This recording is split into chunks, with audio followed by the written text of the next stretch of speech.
Thank you, Dennis Kucinich, for your friendship and for your guidance and for all the hard work you put into this campaign. And thank you to St. Anselm's College for being an oasis of free speech during a time that was really a desert of censorship and suppression of dissent. And thank you to all the people of New Hampshire for keeping democracy alive, and particularly retail politics, which is what we need in this country. We need our politicians, instead of taking billions of dollars from billionaires and aerially bombing our country with advertisements, we need a place where politicians have to come and be vetted in barbershops and diners and gas stations and nail salons, and ask real questions by real people and have to interact with Americans to understand what's happening on the ground level in this country today. And New Hampshire is the place where that happens, so we need to bring the primaries back here.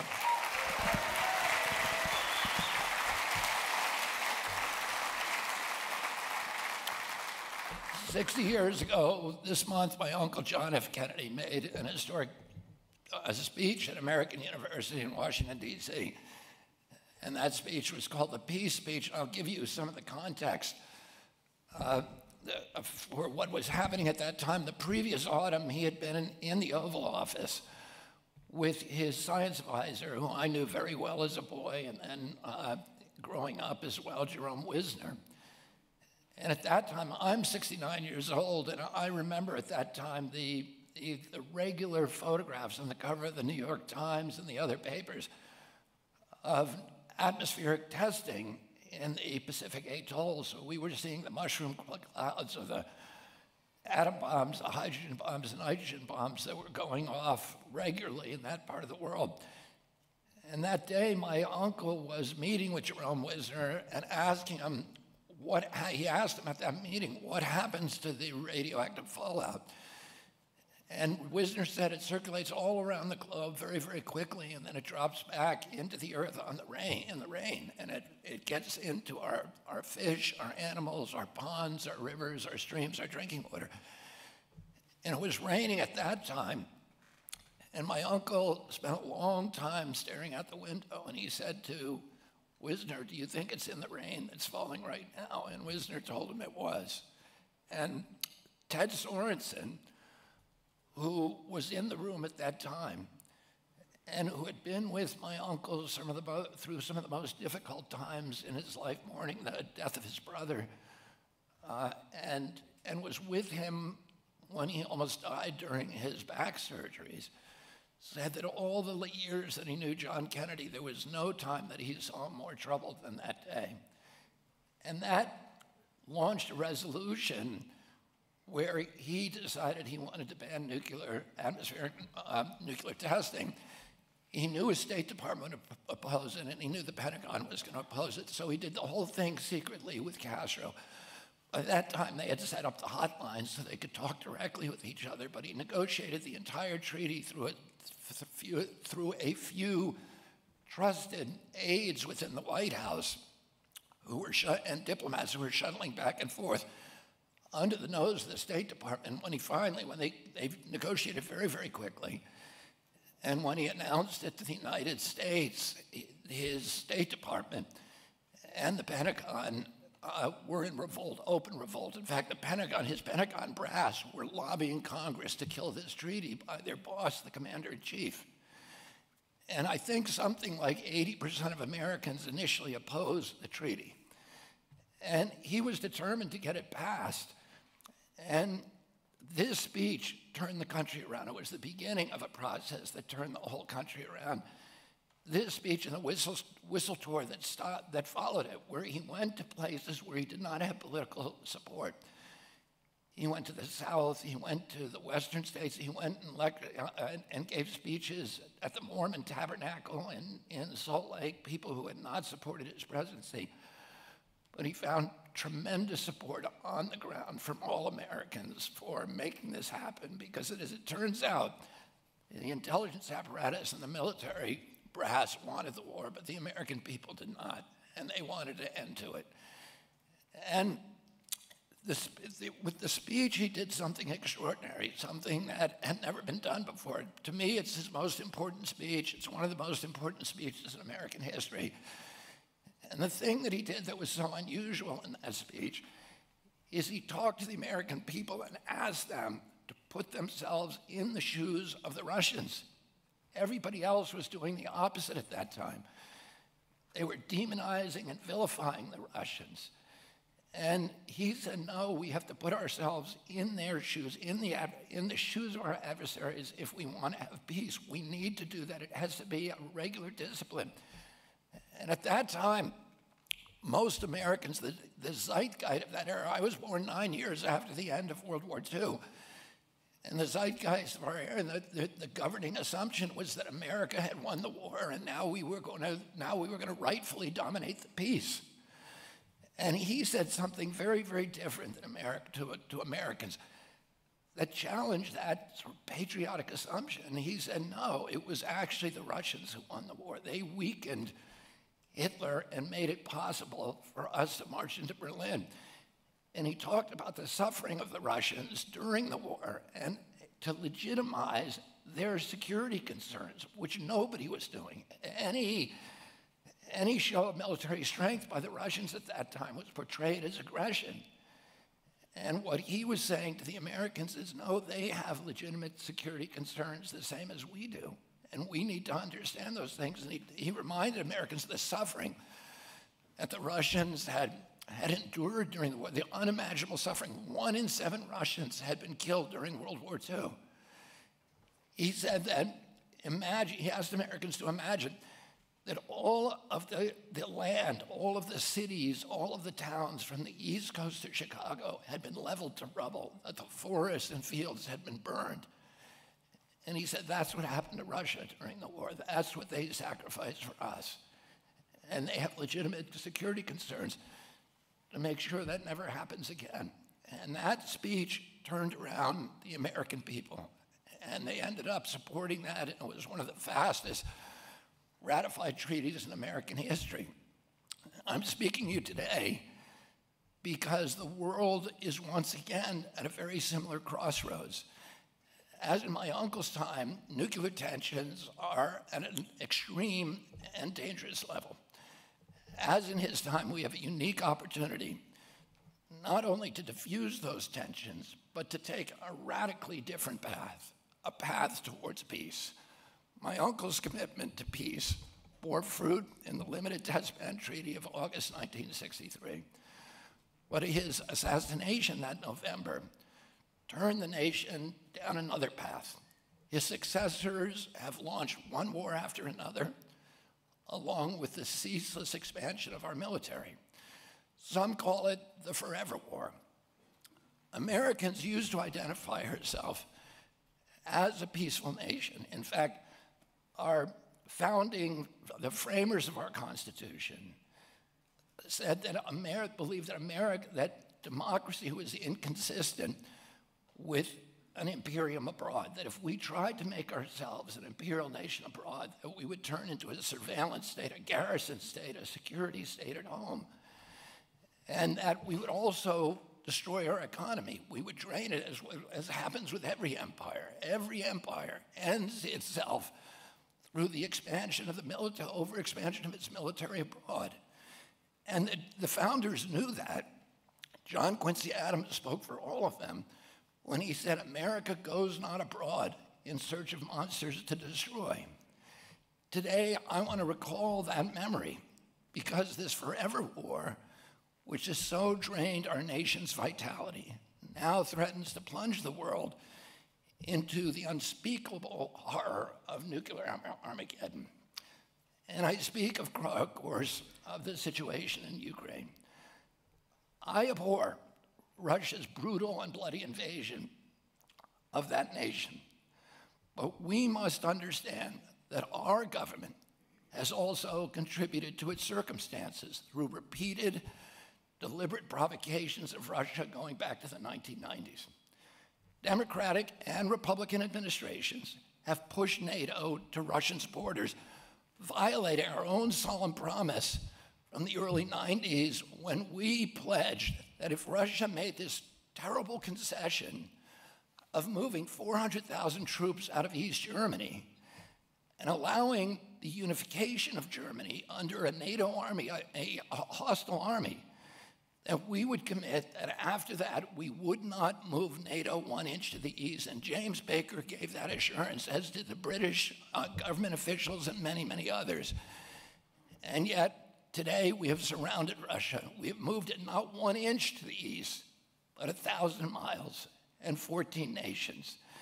We have surrounded Russia with missiles and military bases, something that we would never tolerate if the Russians did that to us.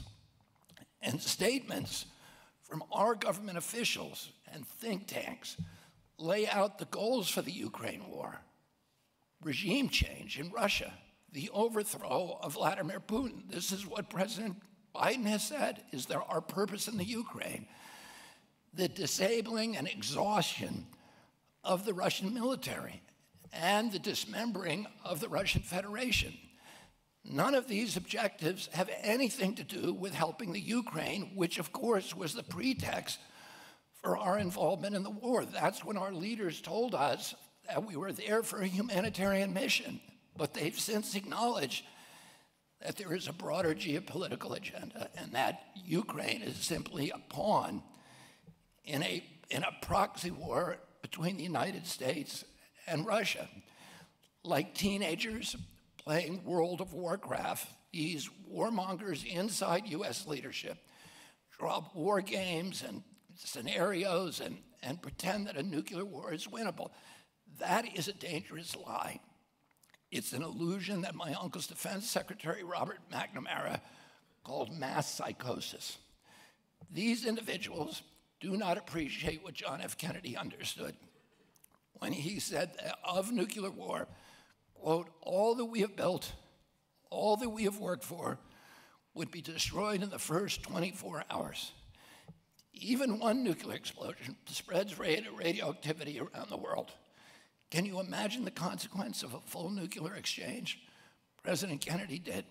That's why he said, quote, above all, while defending our own vital interests, nuclear powers must avert those confrontations which bring an adversary to a choice of either humiliating retreat of a nuclear war.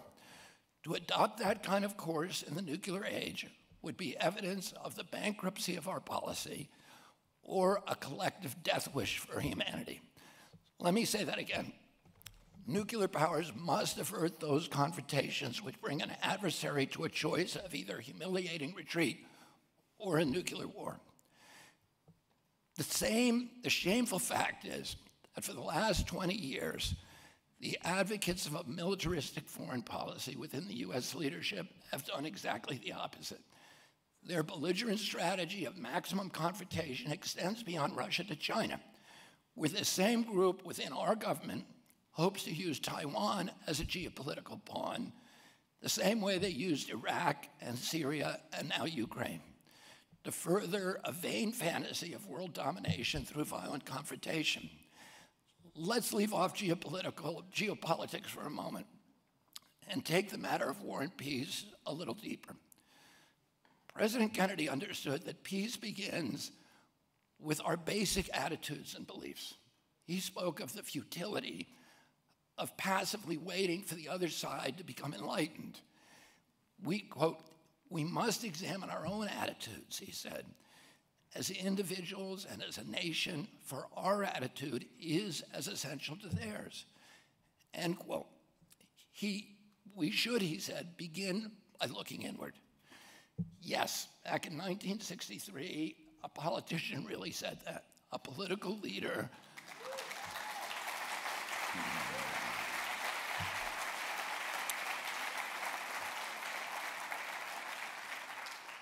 A political leader voiced what would be considered today a spiritual maximum or a spiritual principle. Let's take up that call from 60 years ago and ask Americans, all of us, to re-examine our attitude. We have been immersed in a foreign policy discourse that is all about adversaries and threats and allies and enemies and domination. We've become addicted to comic book good versus evil narratives that erase complexity and blind us to the legitimate motives and the legitimate cultural and economic concerns and the legitimate security concerns of other peoples and other nations. We have internalized and institutionalized a reflex of violence as the response for any and all crises. Everything becomes a war. The war on drugs, the war on terror, the war on cancer, the war on climate change. This way of thinking predisposes us to wage endless wars abroad, wars and coups and bombs and drones and regime change operations and support for paramilitaries and juntas and dictators. None of this has made us safer, and none of it has burnished our leadership or our moral authority. But more importantly, we must ask ourselves, is this really who we are? Is this what we want to be? Is that what Americans' founders envisioned? Here's another spiritual principle, one that my uncles also referred to, when he said, quote, "We are both caught up in a vicious and dangerous cycle, with suspicion on one side breeding suspicion on the other, and new weapons begetting counterweapons. When we hold others in the belief that they are implacable enemies, they tend to mold themselves accordingly to our view of them. It's a self-fulfilling prophecy or prediction that launches all players into a cycle of suspicion that my uncle warned against. Inhabiting the role of an enemy, we empower hardliners in places like Russia, China, Cuba, and Iran. We invite them into the drama of conflict, the drama of provocation and counter-provocation, of weapon and counter-weapon. Is it any wonder that as America has waged violence throughout the world, violence has overtaken us in our own nation? It has not come as an invasion. It has come from within. Our bombs, our drones, our armies are incapable of stopping the gun violence on our streets and schools or domestic violence in our homes. I see the same link here as my father and Martin Luther King saw about the Vietnam War. They saw that war. They believed that we could not have warfare abroad without bringing that violence home to our streets, to our attitudes, to our communities. Foreign violence is inseparable from domestic violence. Both are aspects of a basic orientation and a basic set of priorities. Waging endless wars.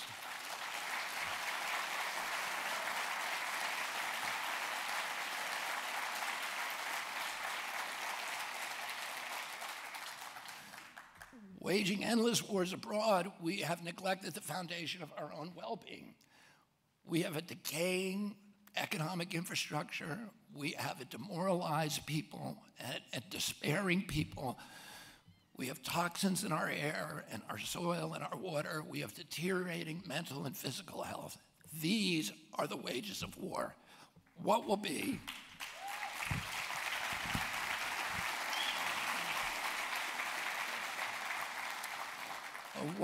the wages of peace? They will be healing of all the symptoms of America's decline. None of these are beyond our capacity to heal. We can restore America to the awesome vitality of the original Kennedy era. My uncle said it well. He said that no problem of human destiny is beyond human beings. He warned us that, quote, "Too many of us think that peace is impossible. Too many of us think it is unreal. But that is the dangerous and defeatist belief. It leads to the conclusion that war is inevitable, that mankind is doomed, that we are gripped by forces that we cannot control. We need not accept that view. Our problems are man-made, and therefore they can be solved by man."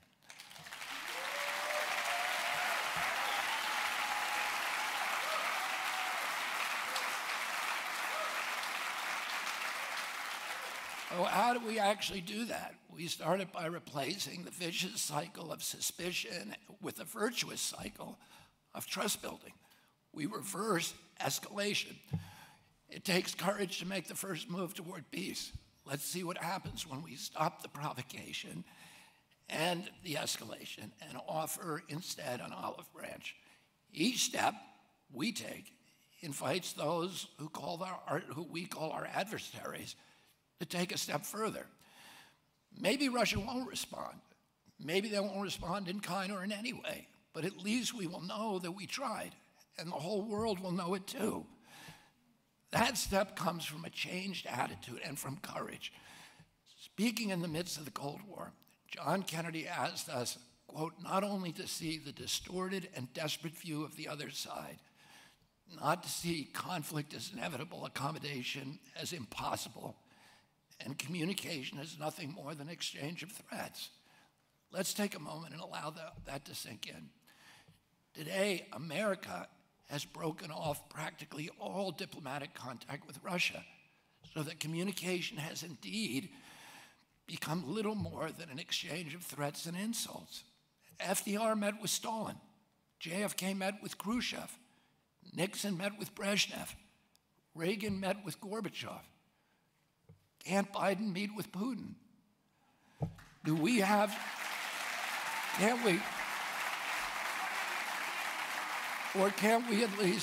Can't we at least begin a conversation? Do we now have such a distorted and desperate view of the other side that we won't even speak to them? To see conflict as inevitable has become the cornerstone of U.S. foreign policy.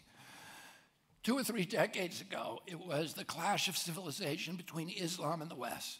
Today, those legions of think tanks that are funded by the defense industry exhort us to prepare for the inevitable war with China. But war is inevitable only if we make it inevitable.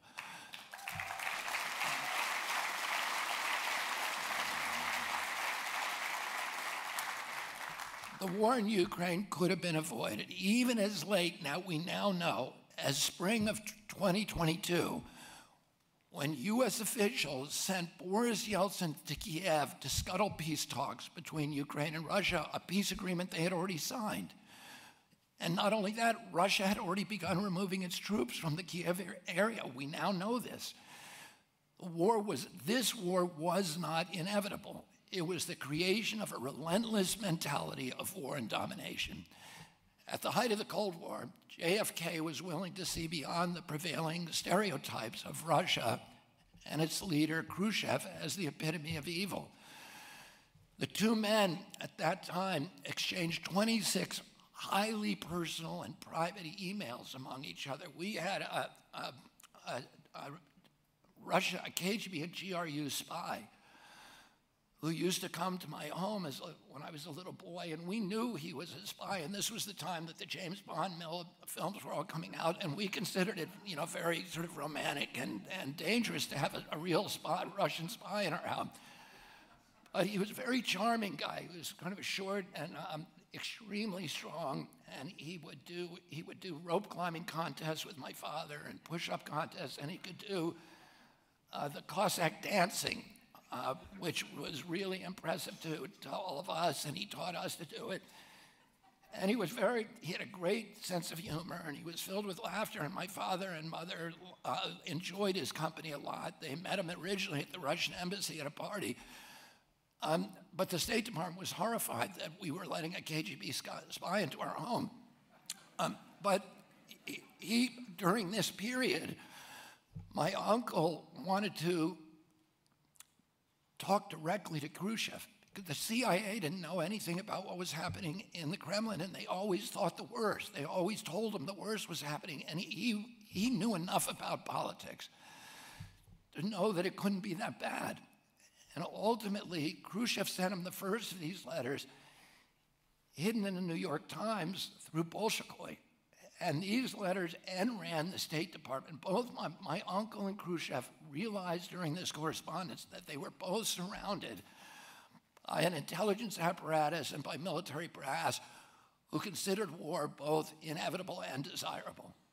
And that if they were going to maintain peace, they needed to talk to each other because they could not trust the people around them to give them strong, disciplined advice. And at that same time, my uncle and Khrushchev installed a hotline which had never existed before. So when I was a boy, there was a red phone at Hyannisport and another one in the White House, where we knew that if we picked up that phone, we were supposed to stay away from it, and we did, because that was the one thing they said, don't ever touch that phone. But we knew if we picked up that phone, Khrushchev was going to answer. And the wires from that phone are still sticking out of the wall of my brother's house, which was, at that time, was the summer White House. But they knew they had to talk to each other if they were going to save the world. They said, you know, that first letter from Khrushchev, he said, we're all on an ark, and we can't build another one. The earth is an ark, and we need to preserve it. And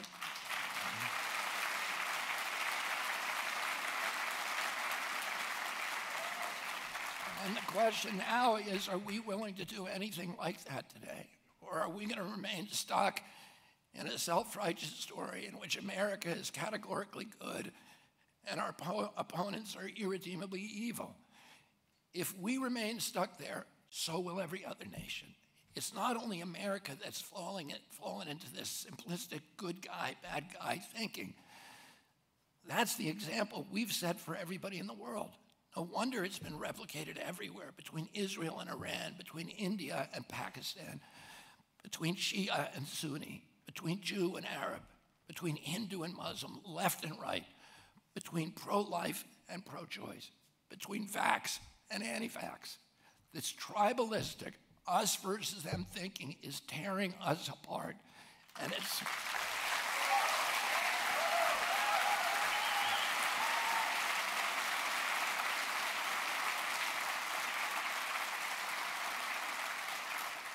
And it's tearing apart our country, and it's tearing apart the world. So these are the wages of war. But when we take the first step toward peace, we will become once again a true world leader, a moral authority. And our example, it doesn't take much, it's just the first step.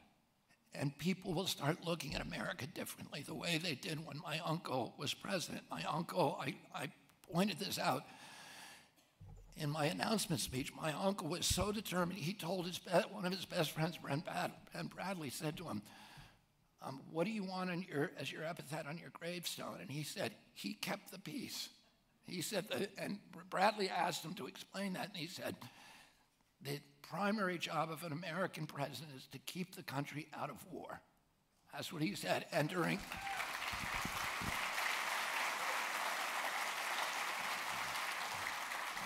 his time in the White House, he was surrounded by military hogs and his intelligence apparatus, his military brass, who were constantly exhorting him to go to war in Laos, in Berlin, in Cuba, in Vietnam, and he'd never sent a single combat troop abroad during his term in office. They wanted him to send 250,000 combat troops to Vietnam. He ended up sending 16,000 advisors who were not, under the rules of engagement, allowed to participate in combat. That's fewer people, fewer men. And he sent to get James Meredith, one black man, into Ole Miss, the University of Mississippi in Jackson. And a month before he died, in October of 1963, he heard that a Green Beret had died in Vietnam, and he asked one of his aides to give him a total casualty list. And the aide came back, and the casualty list had 75 Americans on it who had died in Vietnam. And he said, that's too much. We're not going to have a single more American died. That day, he signed National Security Order 263 that ordered every U.S. service person home from Vietnam, with the first 1,000 leaving the next month, and beginning in November. And that, he died a month later. And a week after his death, that order was remanded. And President Johnson ended up sending 250,000 troops by President Johnson. President Johnson ended up sending 250,000 troops. Ultimately, 560,000, 56,000 never came home, including my cousin, George Skakel, who died in the Tet Offensive. And we killed 1 million Vietnamese. And we've then going off on this path with a military-industrial complex, which President Eisenhower warned about a week before, or 3 days before my uncle took office, in the best speech that he ever gave, and one of the most important in history, where he warned America that if we did not take great pains to avoid it, the emerging military-industrial complex would devour our democracy. It would destroy American values from within. And my uncle knew that. He knew that speech, and he spent the 3 years, his 1,000 days in office, fighting against the rise of the military-industrial complex. After his death, we went down that path that Eisenhower predicted, and that's where we are today. And it's time now to reverse that. It's time.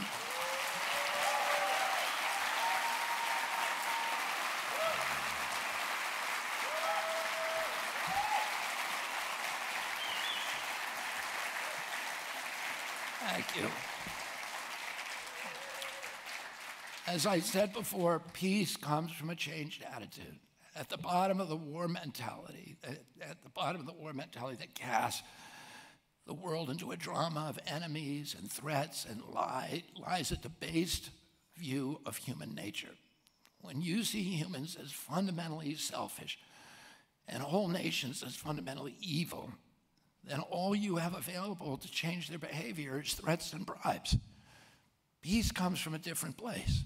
It starts by seeing within others and within ourselves that which is not selfish, but is brave and generous and idealistic and has good intentions. And I'm not saying that we should ignore the base elements of human nature or the dangers of the world. But if that's all that we see, and we're going to be stuck forever in the mentality of war. And that's where the military-industrial complex wants to keep us. And we will reap forever its poisonous fruits. To chart a course for the future of our nation's military and foreign policy, I'll return once again to the words of John F. Kennedy. He said, quote, "America's weapons are not provocative. They are carefully controlled. They are designed to deter and capable of selective use. Our military forces are committed to peace and disciplined in self-restraint. Our diplomats are instructed to avoid unnecessary irritants and purely rhetorical hostility." End quote. The current administration is going to be in power for another year and a half, but the danger of reckless escalation and nuclear brinksmanship is real and present. I therefore call on our present leadership to adopt President Kennedy's maxims and to start de-escalating right now. I call on them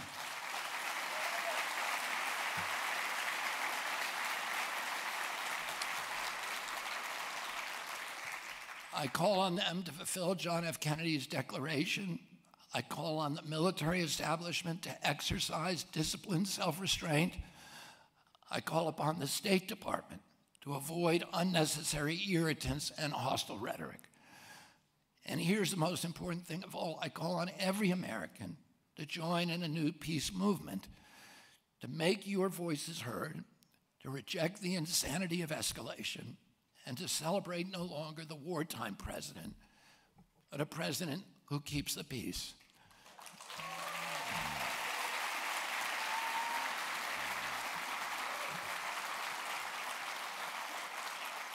And to what kind of peace do I refer? I'll end with one more piece of wisdom from my uncle. Quote, "What kind of peace do we seek? Not a Pax Americana enforced on the world by American weapons of war. Not a peace of the grave or the security of a slave. I'm talking about a genuine peace, the kind of peace that makes life on earth worth living, the kind that enables people and nations to grow and to hope and to build a better life for their children.